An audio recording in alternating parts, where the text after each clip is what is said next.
Hey everybody, Fred Jones here again, and I'm excited today to sit down with Sonia Toledo from Dignity of Children. Dignity of Children is an organization based in New York City that trains after-school teachers to give children the tools and skills they need to become creative and emotionally healthy members of society they are meant to be.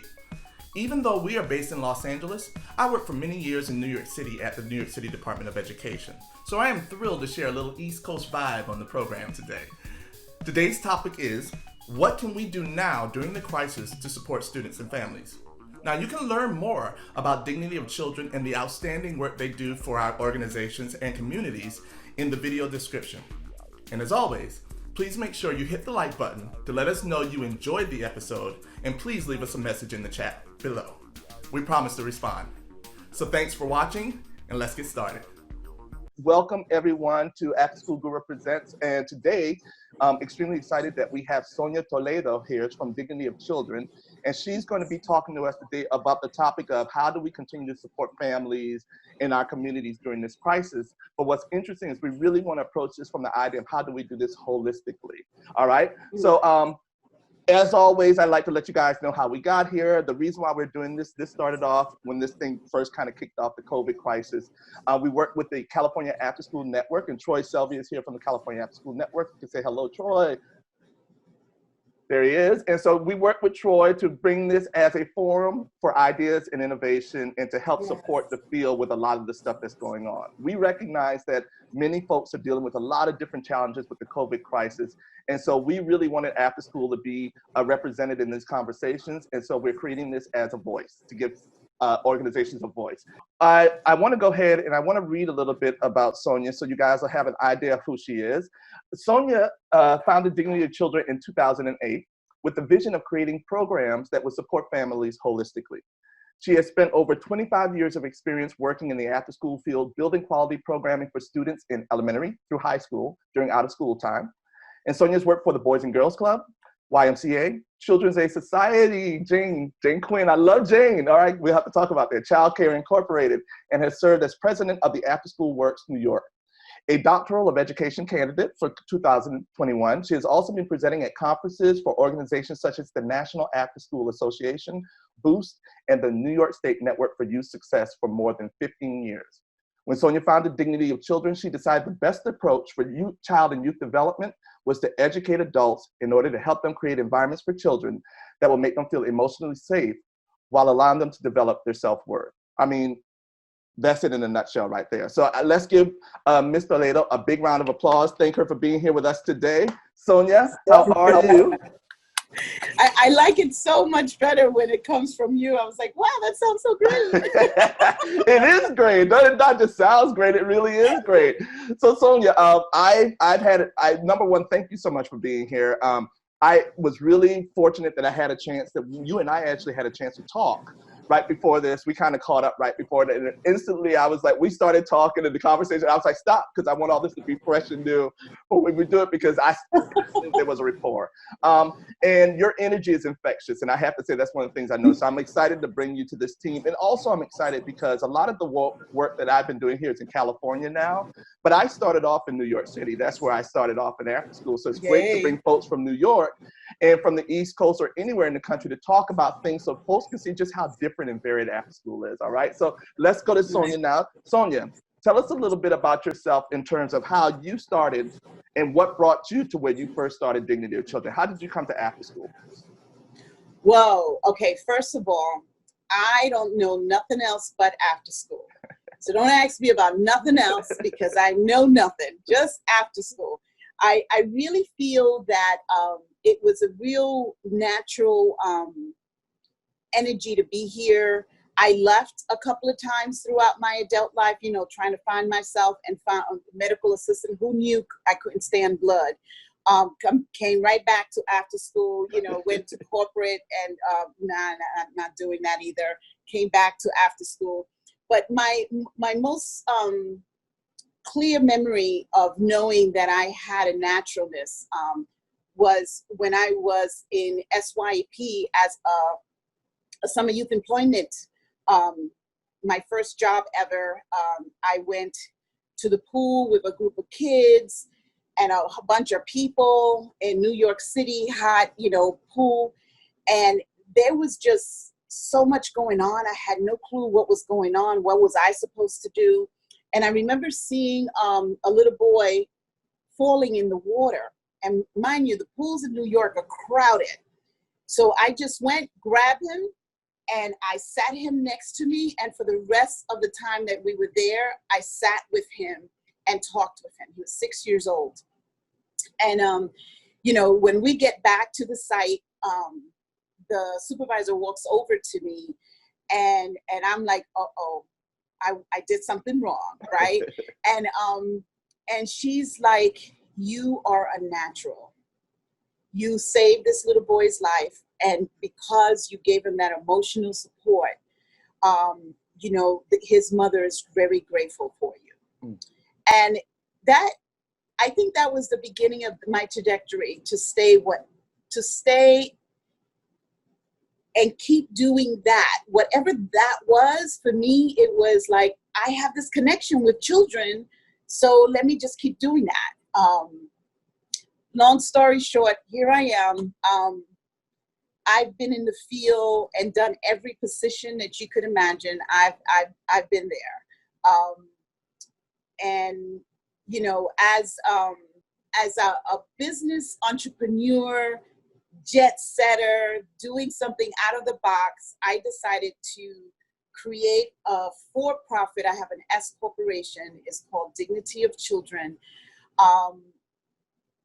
One, I felt that the work deserves to have a prosperity concept of a culture that employees that work for Dignity of Children will one day own the company and continue to run it, so they could fulfill their own abundance and prosperity. And that was my intention. Oh, wow. And so this is a point that we have to stop and unpack that. And I think that that's something different, and that's something that we haven't heard before, including the employees in this time. So unpack that for us. What does that look like for an employee? I'm someone who just started working for Dignity of Children from New York. I just came out of college. I'm in the after-school field. I come to Dignity of Children. What will that arc look like within your organization? Well, thank you. You just mentioned that, right? Because one of the things that we're working on is actually that onboarding. And part of the onboarding is like, what are your passions? We start with your why, right? So we want to bring people on that have a connection to the mission of the company, number one. And then what we're looking at is when they're on board, we just don't operate as this is your job and this is your job and this is your job. We operate as a team, and we recognize that as a team is how we're going to make this company grow. Mm-hmm. So we work off of numbers, off of statistics, and we work off of goals and meeting our milestone as a team. So everyone has a part in creating the company's success. The vision that I have as an S Corp is that the shares will be then divided among the employees with tenured, right? So they will earn half a share, a whole share every 2 years during the time that they're here. And of course, there's going to be a stop. But at this point, we're looking for having the company earn a profit. Mm-hmm. Right. So thank God last year was the first time we actually earned a profit in the company. Right now, I am 100% share, but it demonstrates to me that this is a possibility for now to begin working the employees into the share concept. Wow. Okay. And the reason why I really wanted to bring that up, number one, that's amazing. And number two, you're going to get me in trouble with a lot of folks over here on the West Coast who are going, my company ain't doing that. I'm sorry. Not comparing. Let me just say it right now, so I don't want to get the emails from folks. We're not comparing apples to oranges here. I want you to see, though, that there's a difference the way after-school programs are run in different parts of the country. That's why I really wanted to have you here. So let me ask you this. So now I have a share in the company. How does this play into this whole idea of holistic? Let's bring it back to the conversation, right? Because to me, that speaks to the whole staff. Right, the whole person, when you're applying this to the staff, and then obviously that's applied into the work you do with your students and families. How do you connect those pieces, right? Because there's a through thought. Well, you know, in my own investment, I realized that I was going back to your first initial comment, is that, yeah, I kind of stepped out of the box of the norm. Like, even with a name like Dignity of Children, is like, you're a nonprofit organization, right? And I'm like, no, we're not. So part of it is the authenticity of saying, no, we're not a nonprofit, we are for profit. And I don't always share, why, but like I did just now. But the focus is our fans, our clients are raving fans because the staff loves working with Dignity of Children. So my focus is take care of your staff, focus on their professional and their personal growth. And I just got a real short story with one young man that just, like what you said, just got out of college. He's been with me for about 8 months. And I switched him in his responsibilities 3 times. The simpleness was, he started as an event planner, but you had to arrive at this venue at 6 a.m. to start setting up. That was not his his talent. Right. As it's not most of our talents. I'm sitting there going, I would probably have a talent with the problem with that too. Yeah. If you've been in New York City's right, train station, exactly. there was every excuse in the world that 6 a.m. was not going to be it. Right. And you know what? Continuing to talk to him, to look at what his skills are, what his talents are, what his best is. He is now our product specialist. So we have a credential program, and his job is to not only take care of the clients, and it moves me because he is amazing. Like, I was like, I didn't have no idea how amazing you were going to be. So we designed this success center where he's actually supporting the clients and writing their journals and preparing for their credential portfolio. And in the same time, he's giving that care. And we use he understands, he has a technology background, so he knows how to help people get on the technology. And that's an example to me where my work is to bring in people and have them express their best selves. Yeah.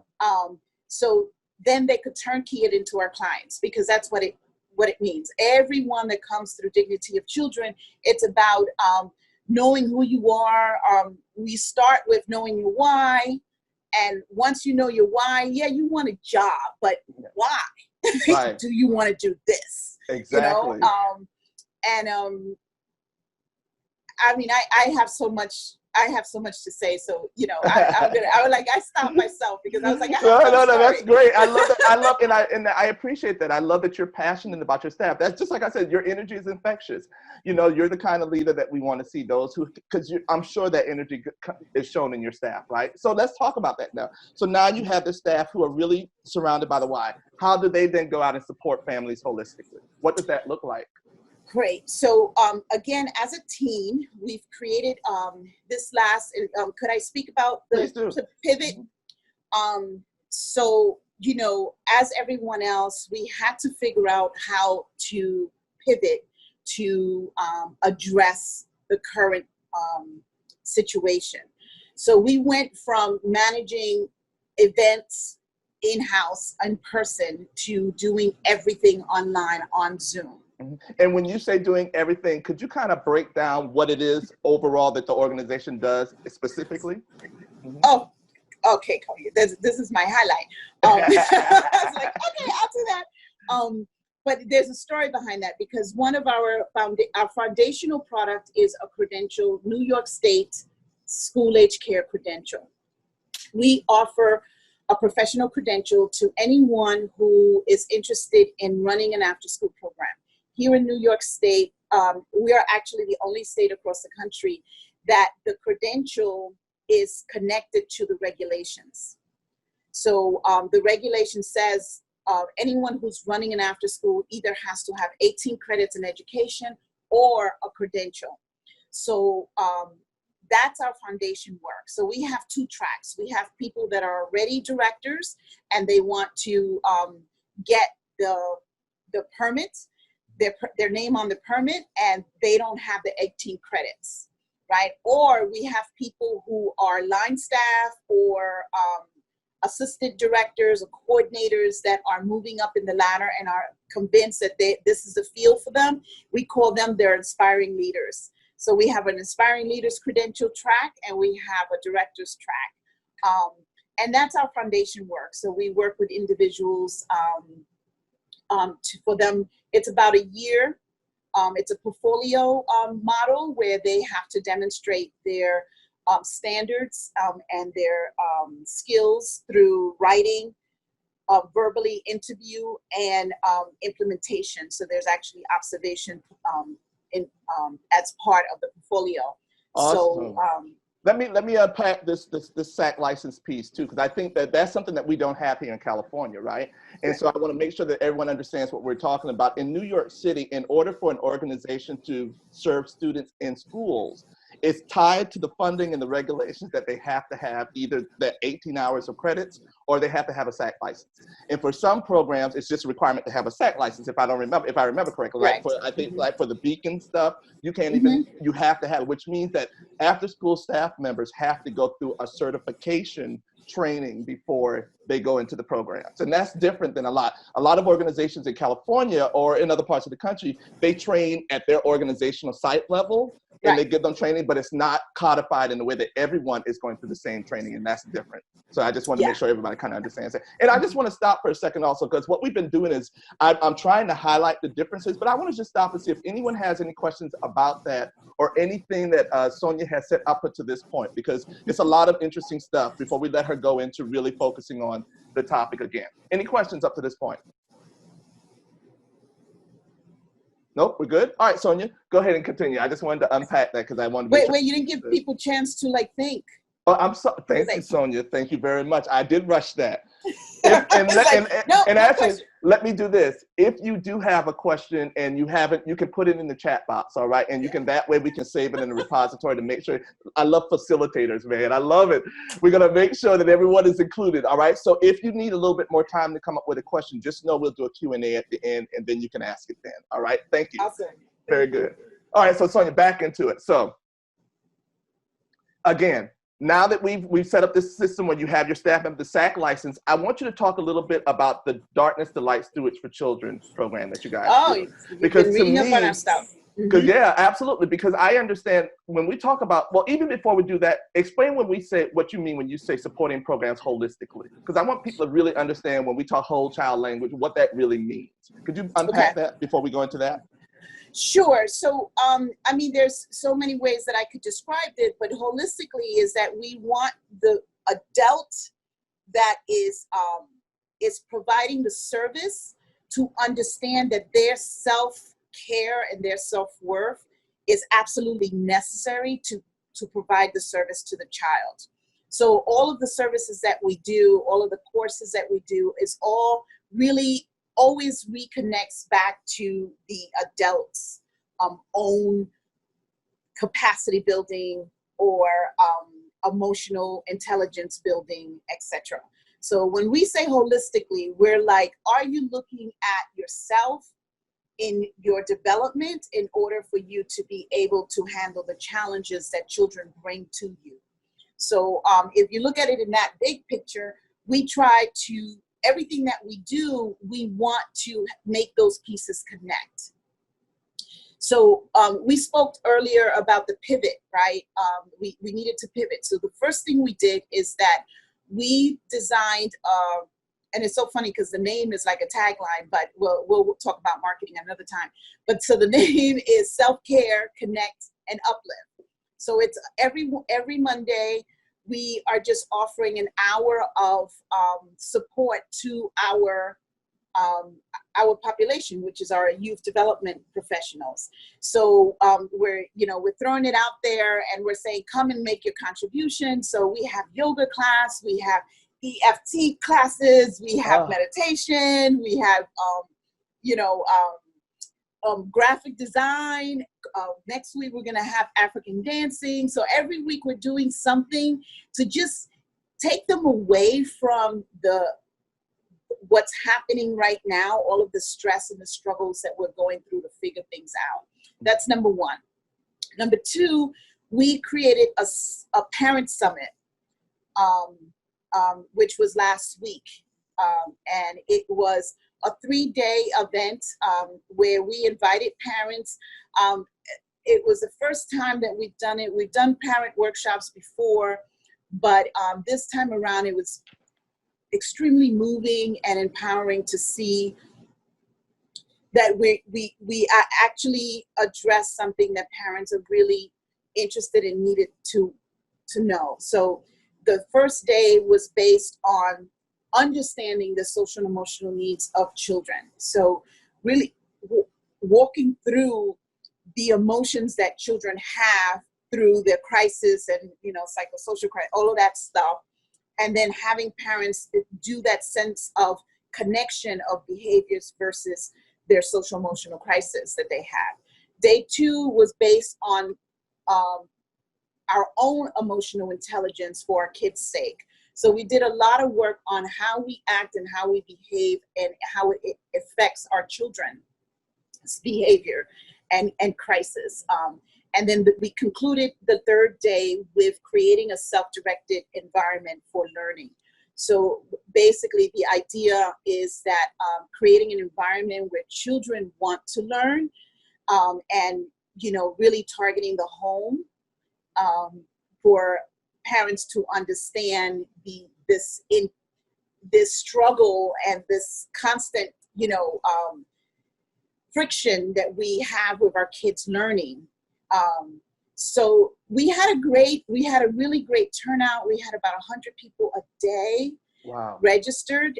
We retained, I was really happy about this. We retained about 50 people on the call throughout the whole day, so we're planning to do a lot more of that. So what I'm looking at is, again, really hitting the conversation to the core. And that's what I mean by holistically. Let's not talk over what's necessary before we could even address what the problem is. Yeah. So what do I mean by that? Is like, if we're not addressing our social emotional needs for ourselves and our kids, we can't address anything else. Yeah. So that's really what my approach is with holistically. I just want to also brag about our latest product, which is Ideas Empowered by Youth. It's a PBL approach curriculum. And today, on top of everything that I'm doing and having this interview, we're having a Young Sharks competition with middle schools. So it was an 8-week curriculum where they created a business idea or prototype to address world issues. And I can't, look, I was able to see the first 3 presentations, and it was about the COVID, creating a kit for COVID. It was a great design. Plastics, reducing plastics in our oceans. And they were creating a recyclable cup to reduce the plastic. And the 3rd one was self-care for women to empower them on self-care. And middle school. Did I say middle school? And and just watching, I got goosebumps, and I came to this call with that. So we were funded by the Department of Youth and Community Development in New York City, and we had 24 programs participate, 12 high schools and 12 middle schools. But the point is that holistically, we needed to work with the staff, not only for the first 8 weeks, because then we went to COVID, but for an additional 4 or 5 weeks to get to pivot to be online and have our young people present in a technology, that is just blowing my mind. So you have to tell us though, because I know the question that a lot of folks are asking now, how did your staff work with these teens virtually? Because that's what we're struggling with here now in California, because it is hard. to get in contact with some of these families, because it's hard for us to reach out. You know, some students have access to internet. So how did you do that? You know, unfortunately, we did lose many of the original participants when we were in on site, and we worked with the staff to get them to connect to the purpose of the program. So we went on, just like we're doing now, we went on Zoom and we brought them all together and we had to hype them up. It's like, what you gonna do? So some of the presentations actually just have 1 or 2 presenters, because the goal is to go over the huddle. Just step over the huddle. Like, let's not make this, let's not lose the opportunity for one child to shine because we're having struggles in reaching them.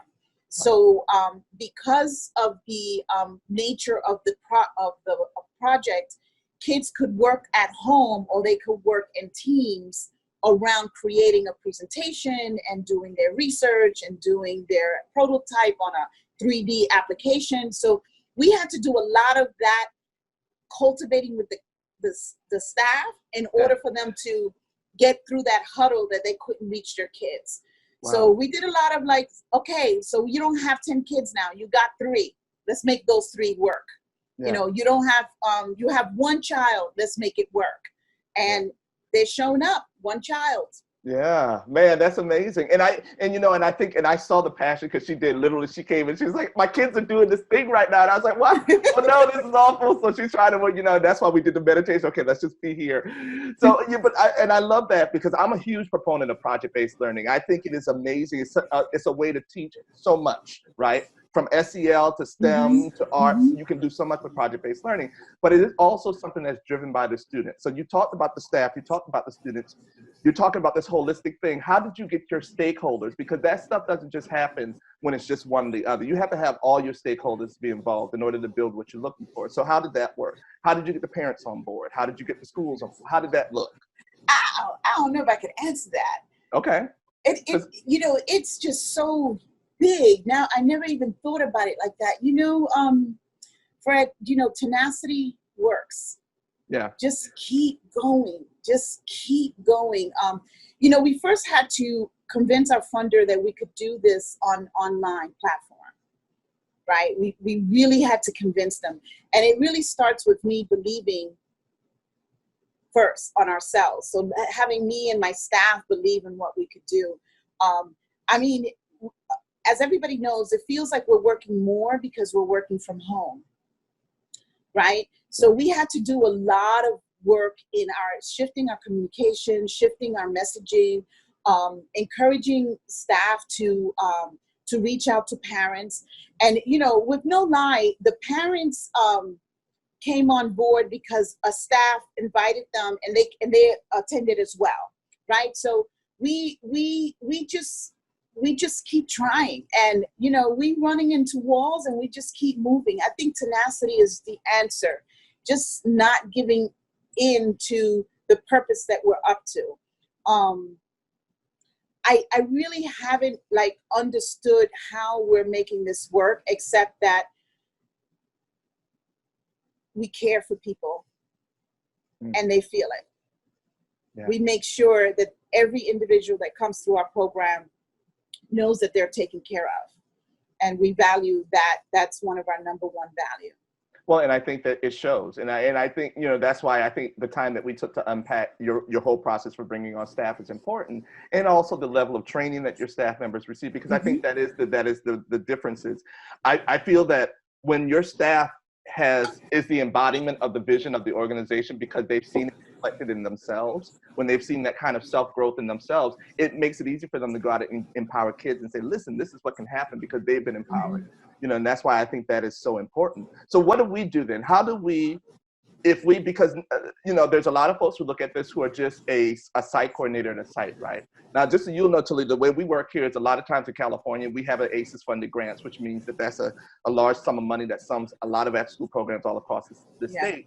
And you have organizations who are grantees, and then they have staff members who go and work in these programs. And they are working at these sites, but each site can look a little bit different by the strength of that site coordinator who's at that site. So now I have a site coordinator like a Crystal, who's an amazing site coordinator, you know, who's sitting there going, okay, I want to do this holistic approach to my staff, but this is what I have. I have 4 program leaders and me, and that's it. How do we do this? What is the first step that we do to approach this idea of holistically, how do we support families and youth? Well, you know, you're speaking to something very dear to my heart, because, and that's basically my approach with my dissertation is we really need to pay attention to our staff. Our first line of defense is developing our staff. So, you know, when you say you're a leader with 4 staff person, your work is to develop your staff.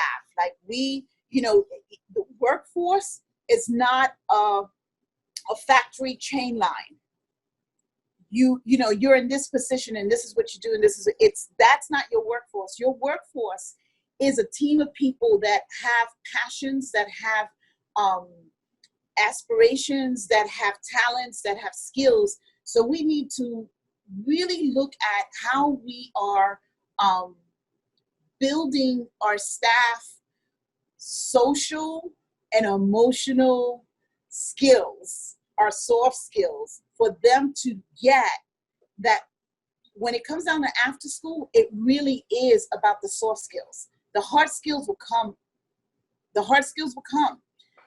You could teach those. We could send to training for that. But internally, when you have a strong, committed staff, the holistic approach is that then they will do the same with their kids and their parents. So, for example, we had a training this week with directors, part of our credential program, and they were talking about, we were doing role plays, how we talk with parents. And one director said, well, you know what? I don't have any of my staff talk to the parents, because they have to come through me, because my staff can't handle that. Right? So with that, brought up it just like opened up a pimple. Everybody was like, what? Well, what about the development of staff? So we were able to like really go in deep of the value of, like, when you have that attitude that your staff are not capable of having conversations with the parents, is because we're not training them. It's because we're not developing them. It's because we're not finding their best selves for them to be able to do that. So in everything that you know, just like I came from SYEP, I build myself to be where I'm at now. That's what we want to cultivate, right? We want to cultivate those staff that are like building themselves in all kinds of areas, all kinds of skills and after school. So you're not the holder of the program. Your staff, your team is the holder of the program. And you want to prepare your program for you to step away. Yeah. For you to build up.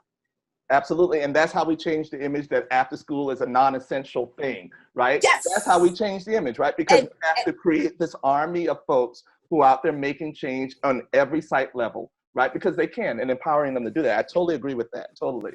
And right now is the opportunity. Like, this whole pivot with COVID has given us an opportunity to redesign ourselves as after school professionals, for us to really identify the value that we have, which is making those connections. Yeah.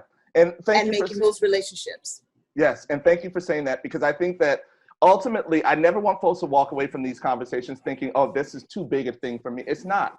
You know, what we're talking about is, what can I do? You know, what can I do on my site level to impact this change? Because if you can change it at your site level, it's going to have a ripple effect. It's going to have a ripple effect. I promise you that. You're going to be sending out kids who are much more centered, who know themselves a little bit more, and they're going to experience other people. And that's how we change. That's how we change. All right, I'm going to stop right now. Sonia, this has been amazing. All right. But I want to now, I think it's a good time to kind of let folks have some questions, because I'm sure now with all the conversations about the differences, and especially how do you do this holistically, here you have someone who has a lot of experience in this. So we want to open it up right now for any questions, or just part of something that moved you that you just want to say. This is the space to do that right now. All right. So questions, comments, concerns. I know I love when you say like if you don't feel it, you can't help anybody. Like you have to have self-care. I am a site lead for the school I work at, and I like I felt so bad, but I had an employee and I called who I'm employed by, say, you have to tell her to go home. Like she's not doing good here. Like, and she came in every day in a good mood. It was that one day that I could tell within 10 minutes she was putting us all down. And then I'm like, you know what? And then I wish everybody can hear this before they start our program. I wish this was, no, I'm being serious. I wish they can see that your vibe goes off people.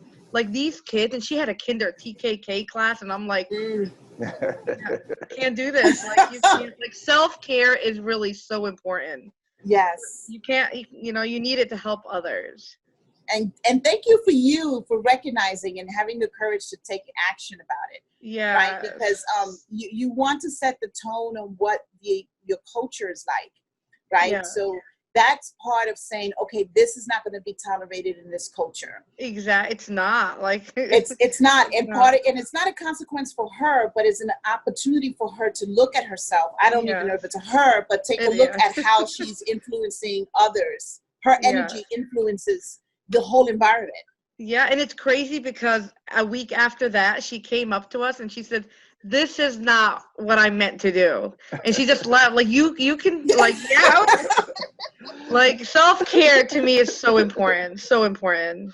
Yeah, I always say there's a lot of folks who get into say, I want to work with kids. I want to work with kids. And I say, okay, let's see when they lock the door with you in 25 minutes. And then come talk to me about it. Because I really believe that those folks, and honestly, I think everyone who comes to it comes with a noble, they want to, this is something good. I think I could be good at this. I like my little nieces. I think I could come in here. And then they get in and they realize that not every kid is like your little niece or your little nephew. And they all have their own worlds and visions of where. Yes. And it takes a strong personality to get to that. But as Sonia says, it takes an infrastructure to build that kind of support, right? And you have to build it.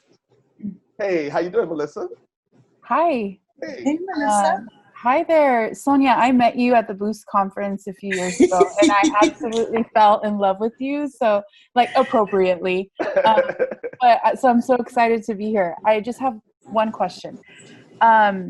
You mentioned developing staff, right, to build their soft skills and their SEL. In addition to doing that, how do you, or maybe you can share with me a tip or a promising practice of things that you have done to collaborate with school administrators? Because a lot of times that tends to be a little bit of a roadblock in how we can work with students with the holistic approach.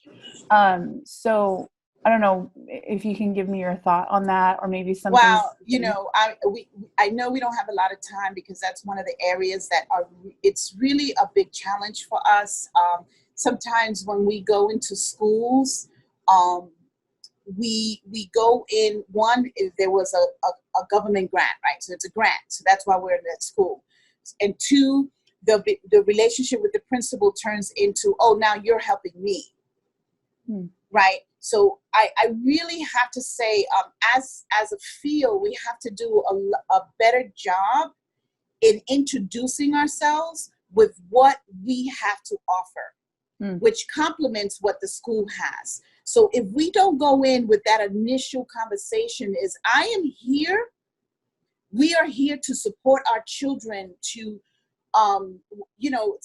we have lots of missions, right? But it's not really the mission that you want to address, is the emotional release and support that we have for our kids.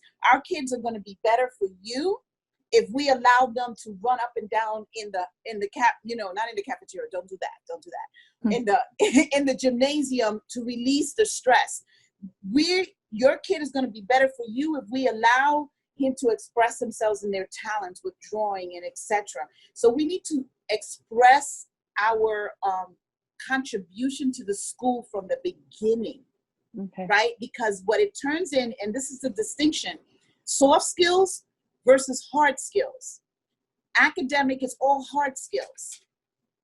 We want our kids to be academically successful, but we also want them to be emotionally healthy human beings, which will make their academic, which then will have academic for them valuable, right? Kids, and that's another reason why project-based learning works, is because when a child identifies for themselves something that they really want to learn about, you know, they want a computer science, but guess what? You got to do math to do computer science. When they make those connections, then they say, okay, I'm going to be in math. I'm going to do the math because this is what I want to do, right? Or, you know, this young lady that presented about plastics. You could tell the passion in her space because she was like talking about the ocean and you know, that kid is going to be our next, you know, what's that word? Oceanist, whatever that is, because of our passion. Oceanographer, what is it? Oceanography, right? Like, let's find the passion in our kids today so they could want to learn. So I think, I don't know if I totally gave you concrete skill strategies, but I feel like in the beginning and building that relationship, and now that we have another opportunity with COVID, because now we're going in with a new slate. Yeah. Let's make this a clean slate and say, this is what I got to contribute to what you're doing. I love that. And what I love about that, Sonia, is you're approaching it from a growth mindset, right? Because we have to switch. Now we're in a deficit mindset. Everyone is, but sooner or later we need to switch it to a growth mindset. And I think that approach, and I'm glad. And another thing is, I always just tell myself, if you don't roll your own boat, nobody else will, right? You have to let schools know about the amazing stuff that you guys are doing in your programs. And I see it. You know, that's why, you know, this is why we created this platform, because I wanted to talk about the amazing work when you let after-school professionals do what they do. So Melissa, I think you're right. And I think this idea of, another thing I'd like to add to that is communicate to the teachers about their students. Because what's interesting, I always used to notice, is that a lot of times teachers are amazed at how the student acts differently in the after-school program than they do during the day. And it could be a valuable asset to schools just by saying, hey, you realize such and such is great, and they love doing this in our program, and this is look at what they did in our program. It gives teachers, oh, there is something else there. Maybe I need to approach the student another way. So when you can do stuff like that, one of the things that I would tell my staff members to do is just give a little, especially students who are struggling, give a little note to their teachers when they really have come out of that phase, and let them know, hey, by the way, such and such is doing well. This is what he did. Teachers then realize there's something else going on there besides babysitting, right? And that's how we help to move the needle. So yeah, I agree 100% with everything you're saying, Sonia. Absolutely. And the opportunity not only to build a relationship with which is definitely a strategy that we've been doing anyway, but we have to do a better job in communicating our value as an after school. We have to do a much better job in saying what I bring to this community is that our kids are going to socially and emotionally, or talent, or artistically, or you know, sports, whatever that is, and that's going to support that child to be a better learner, be a lifelong learner.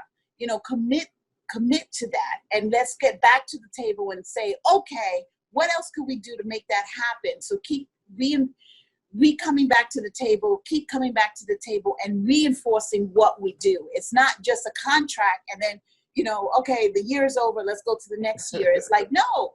Let's talk about the kids that have shown progress. Let's talk about the kids that need a little bit more TLC, a little bit more adjustment from us. Like, be willing to adjust so they could adjust. It's, as you see, I told you I have nothing. Don't ask me about nothing else, like that oceanography thing. But, you know, I'm going to leave that to the kids. They're going to figure it out. Yeah. Thank you. Thank you very much, Sonia, and thank you, Fred. Great question, Melissa. Thank you. All right, who else has a great question for Sonia? I know she said we're in a rush, but we're not. We have a little bit more time we can do. Any questions? Who else? Or even a comment if you wanted to make about the webinar today. And thank you for being here. Wow. Yeah, because I know y'all are all zoomed out. I know I'm zoomed out. You know, it's like, how many more Zoom calls can we have, right? You know, that's one of the reasons why we're putting this on YouTube as well, because eventually we want folks to be able to access this information. But also, I think that I thank you for the work that you do, you know, because I think, you know, the work that you do is important. And as Sonia says, especially when I used to be in New York City, I always tell folks, we used to look at after school as this thing of, the first thing was, let's just keep kids from getting killed, right? Let's just, because that's what after school was originally funded for. That's where it all came from. You know, during the hours from 3 to 6, that's when we had the most incidents. And so let's do that. And then it became, now we have them here, what can we do? Oh, let's start to do homework. Then it became homework help, and then it became babysitting. But now it's become so much more. But we are the ones who have to lead the charge to get people to see us differently. Because they will still always try to put us in that little bubble. And this is all they do, you know? Absolutely. Well, Sonia, any other tips, strategies that you can add for this conversation before these folks go? What is one thing that you would tell these wonderful young after-school professionals about the journey that they face ahead and what they can do to really approach this idea of holistic support? Yes. Wow. It did open up for me that, I'm sorry, I'm going to pick up my baby right now because he's going to probably bark, and we don't want that to happen. The opportunity that we have is to really demonstrate how to build strong relationships because of the computer relationship. So if we could get past the fact that we're working through a computer and start building that connection with the parent, since we have them at home. So don't just go and do a project with your kid. Also embed a part with the parent in that process, whatever that is, to see them face to face, or do a family connection. Let's take advantage of this opportunity to build and demonstrate how building relationship really works. The other piece of that too is build a relationship with the teachers, because the teachers need your help. They're like, please help me. Because this kid cannot use a computer, or he needs more work with this program or this project. It's like, okay, now I'm going to build a relationship with you on a one-on-one, so we could really see the distinction of what we do as a field, as a profession. And it's building community. We're raising the bar in our communities, and we need to just think out of the box.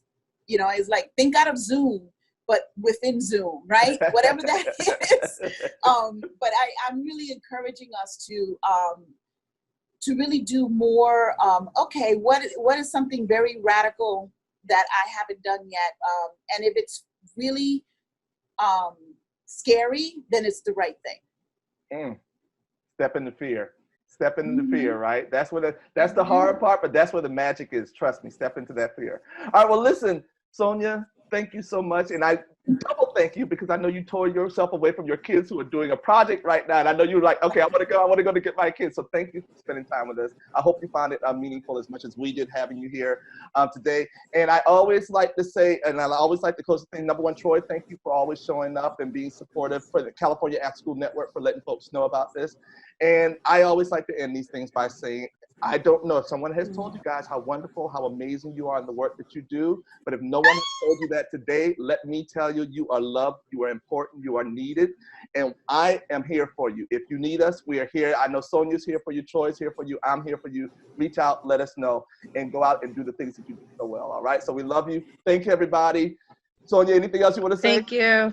Yeah, you're definitely welcome to reach out to us, because now we are online. And I would love to talk to you one-on-one. You could visit our website at www.dignityofchildren.com, or you could call me directly, Sonia@dignityofchildren.com. Be careful. Be careful. Yeah. My folks will call you. In California, we don't mess around. They will call you. All right? That is great. Please, I would love, hey, what's one way to connect coast to coast? That's right. Let's reach out our hands and do that. So thank you so much for being here and allowing me to be me. Thank you. Thank you. Troy? Just a quick thank you, Fred, for continuing to hold the space. Sonia, thank you so much for joining us. And to all of you that joined us today on the call, really appreciate it.